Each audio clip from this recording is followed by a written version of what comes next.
प्यारे दर्शकों नमस्कार। तारीख है आज 12 अक्टूबर 2025, दिन रविवार, हिंदी तिथि कार्तिक महाषष्ठी। आइए नजर डालते हैं हमारे प्यारे राज्य उत्तराखंड की तमाम बड़ी खबरों पर। वीडियो शुरू करने से पहले कमेंट बॉक्स में जय हिंद लिखकर हमें सपोर्ट करें।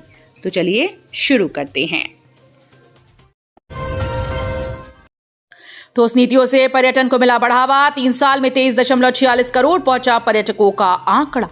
ठोस नीतियों से उत्तराखंड के पर्यटन को बढ़ावा मिला, 3 साल में पर्यटकों का आंकड़ा 23.46 करोड़ पहुंचा। पहले के वर्षों के मुकाबले पिछले 4 साल में पर्यटकों की संख्या दुगनी हुई। शीतकालीन यात्रा की पहल से यात्रियों की संख्या बढ़ी और उत्तराखंड का पर्यटन 12 मासी हुआ। स्थानीय लोगों की आय में उछाल आने के साथ ही सरकार का राजस्व भी बढ़ा। उत्तराखंड सरकार ने जिस भी योजना और सेक्टर का प्रचार किया, उस सेक्टर में जमकर धन बरसा, जिससे न सिर्फ सरकारी खजाने में भारी भरकम इजाफा हुआ, बल्कि स्थानीय लोगों के लिए भी रोजगार के द्वार खुले।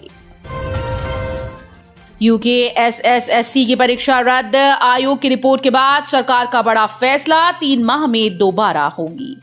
उत्तराखंड अधीनस्थ सेवा चयन आयोग की स्नातक स्तरीय परीक्षा को रद्द करने का बड़ा फैसला लिया गया। 3 महीने के भीतर दोबारा परीक्षा कराई जाएगी। जांच के लिए गठित एकल सदस्यीय जांच आयोग ने अपनी रिपोर्ट मुख्यमंत्री पुष्कर सिंह धामी को सौंपी।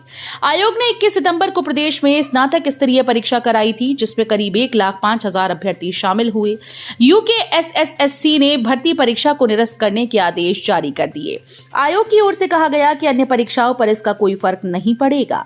जांच के लिए गठित एकल सदस्यीय जांच आयोग की रिपोर्ट सौंपने के बाद प्रदेश सरकार की ओर से परीक्षा रद्द करने का फैसला किया गया। फेस्टिवल सीजन में घर जाना होगा थोड़ा मुश्किल, उत्तराखंड से जाने वाली इन ट्रेन में दीपावली से छठ तक लंबी वेटिंग। त्योहारी सीजन में ट्रेन के आरक्षित टिकट को लेकर मारामारी शुरू हो गई। देहरादून से पूर्वांचल रूट पर जाने वाले अधिकांश ट्रेन में सीटें फुल हो गईं। आगामी दीपावली और छठ पर्व के दौरान ट्रेन में लंबी वेटिंग चल रही है। देहरादून से बिहार होते हुए हावड़ा जाने वाली कुंभ एक्सप्रेस के स्लीपर कोच दीपावली से छठ पर्व तक नो रूम है, यानी इसकी वेटिंग भी जारी होना बंद हो गई है। हालांकि थर्ड AC और AC फर्स्ट व सेकंड में टिकट मिलने की गुंजाइश है। देहरादून से हावड़ा, गोरखपुर, मुजफ्फरपुर, लखनऊ, कोटा, नई दिल्ली, काठगोदाम, अमृतसर और प्रयागराज सहित कई शहरों के लिए रोज करीब 13 ट्रेन रवाना होती हैं। उत्तराखंड के 17,800 किसानों को झटका, PM सम्मान निधि पर लगी रोक। प्रधानमंत्री किसान सम्मान निधि योजना में कृषि विभाग सख्ती नहीं दिखा रहा। इसका नतीजा है कि कुमाऊं में 17,800 किसानों की अब तक आधार सीडिंग नहीं हुई। इससे किसानों की PM सम्मान निधि की धनराशि पर रोक लगा दी, जो उनके खाते में नहीं पहुंचेगी। ये धनराशि छोटे व सीमांत किसानों को कृषि कार्य में सहयोग देने के लिए दी जाती है। पूर्व विधायक के बेटे से शेयर मार्केट में ठगी, दंपति ने 20% मुनाफे का झांसा देकर उड़ाए लाखों, मामला दर्ज। उत्तराखंड के हरिद्वार जिले में शेयर मार्केट के नाम पर ठगी करने का बड़ा मामला सामने आया। पूर्व विधायक हाजी सरवत करीम अंसारी के पुत्र आमिर अंसारी को एक दंपत्ति ने 20% मासिक मुनाफे का लालच देकर लाखों रुपए की ठगी कर ली। पुलिस ने पीड़ित की तहरीर पर केस दर्ज कर जांच शुरू कर दी।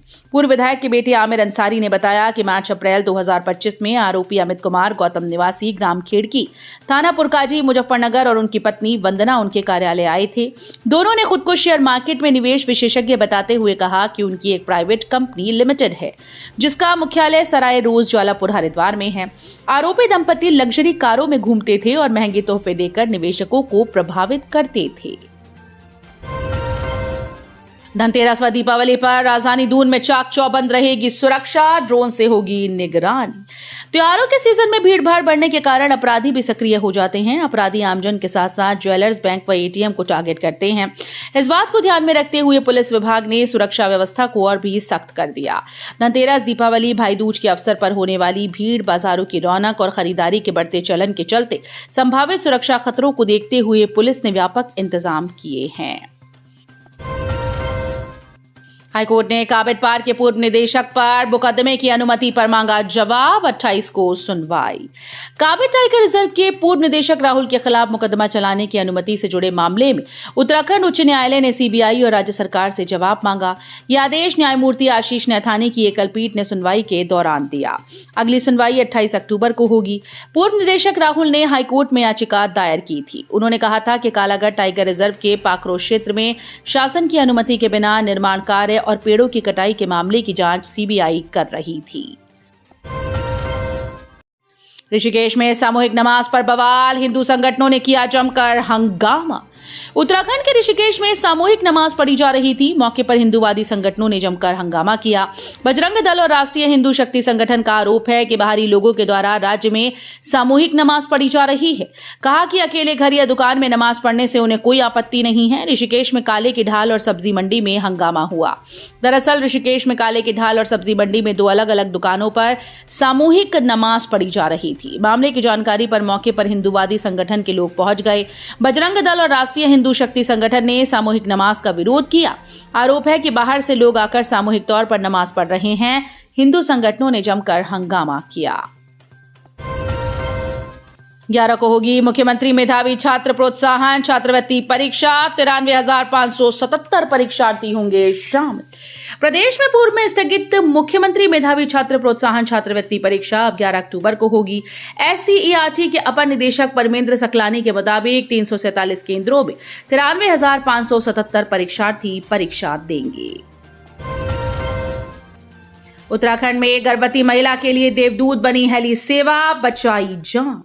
मोरी के सुदूरवर्ती लिवाड़ी गांव की एक गर्भवती महिला के लिए हेली सेवा देवदूत साबित हुई, जिससे गर्भवती महिला को हायर सेंटर देहरादून पहुंचाया गया और उपचार शुरू होने से उसकी जान बचाई जा सकी। बीते सोमवार को कासला में सड़क बंद होने के चलते एक जच्चा बच्चा की मौत हो गई थी। दरअसल गत 4 माह से जखोल, बेंचा, फिताड़ी मोटर मार्ग बंद होने का खामियाजा 5 गांव के ग्रामीणों को भुगतना पड़ रहा है। बीती सोमवार को कासला गांव की एक गर्भवती व उसके गर्भ में पल रहे शिशु को सड़क बंद होने के चलते मौत हो गई थी। गत शुक्रवार को मोरी ब्लॉक के सुदूरवर्ती लिवाड़ी गांव की गर्भवती रेणु देवी पत्नी सूरज सिंह की अचानक तबियत बिगड़ गई। 4 माह से बंद मोटर मार्ग के चलते रेणु को भी समय पर सामुदायिक स्वास्थ्य केंद्र मोरी पहुंचना चुनौती बन गया। तब गांव के दिनेश सिंह ने क्षेत्रीय विधायक दुर्गेश लाल से संपर्क कर गर्भवती की तबियत बिगड़ने की जानकारी देते हुए हेलीकॉप्टर की मांग की, जिस पर विधायक ने मुख्यमंत्री को मामले से अवगत कराया। मुख्यमंत्री पुष्कर सिंह धामी के निर्देश पर तत्काल प्रशासन ने हेलीकॉप्टर लिवाड़ी गांव भेजकर गर्भवती रेणु को हायर सेंटर देहरादून पहुंचाया। राज्य ने केंद्र से मांगा 3,472 करोड़ का बजट। 150 वर्ग किलोमीटर क्षेत्रफल में भव्य बनाए की तैयारी। हरिद्वार कुंभ को 150 वर्ग किलोमीटर क्षेत्रफल में भव्य बनाने के लिए राज्य ने केंद्र से 3,472 करोड़ रुपए के बजट की मांग रखी।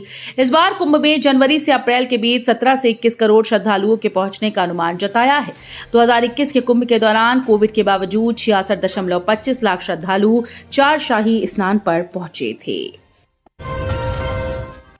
नशा बेचने, फार्मा पदार्थों में मिलावट पर अब संगीन धारा में दर्ज होगा मुकदमा। बैठक में फैसला। ड्रग्स फ्री देवभूमि के संकल्प को साकार करने के लिए जिला प्रशासन ने रणनीति तैयार की है। डीएम सविन बंसल की अध्यक्षता में बृहस्पतिवार को ऋषिपर्णा सभागार में जिला स्तरीय नारकोटिक्स कोऑर्डिनेशन समिति की बैठक हुई। बैठक में नशीले पदार्थों की अवैध कारोबार पर अंकुश लगाने के लिए विभागों को समन्वय बनाते हुए प्रभावी कार्रवाई करने के निर्देश दिए गए। डीएम ने कहा कि राजधानी में नशा तस्करों के लिए कोई जगह नहीं। उन्होंने अधिकारियों को निर्देश दिए कि संचालित दवा फैक्ट्री और मेडिकल स्टोर का निरंतर निरीक्षण करते हुए नशीले पदार्थों की रोकथाम के लिए सघन जांच की जाए। सास की अस्थियां लेकर पहुंची बहू की मौत। सीढ़ियों से गिरकर हुआ हादसा। हरियाणा से पहुंचा था परिवार। सास की अस्थियां लेकर हरिद्वार पहुंची बहू की मौत हो गई। अंबाला हरियाणा निवासी सुनीता देवी धर्मशाला की सीढ़ियों से गिरकर घायल हो गई थी। उन्हें तुरंत निजी अस्पताल ले जाया गया, जहां उपचार के दौरान उनकी मौत हो गई। सुनीता और उनका परिवार हरियाणा से कनखल अस्थि विसर्जन के लिए आया था। सुनीता के पति नंद कुमार झा पेशे से चिकित्सक हैं। हादसे से पूरे परिवार को गहरा सदमा लगा। तो ये थी उत्तराखंड की बड़ी खबरें। हम मिलेंगे अगले बुलेटिन में, तब तक के लिए धन्यवाद।